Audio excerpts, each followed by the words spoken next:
Share করো মানুষের সাথে, তখন মানুষ আরও সচেতন হবে। তখন আরও মানে যারা এখন ভূত প্রেতের বিশ্বাস করে না তারা একটু সজাগ হয়ে যাও, কারণ এমন ঘটনা এখনো ঘটে।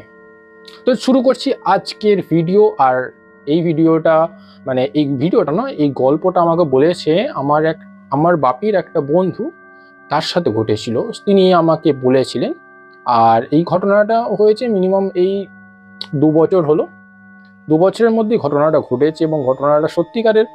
আমি এখন ওই যে জায়গাটায় ঘটেছে ওই জায়গাটা দিয়ে আমি রেগুলার মানে বাইপাস করি।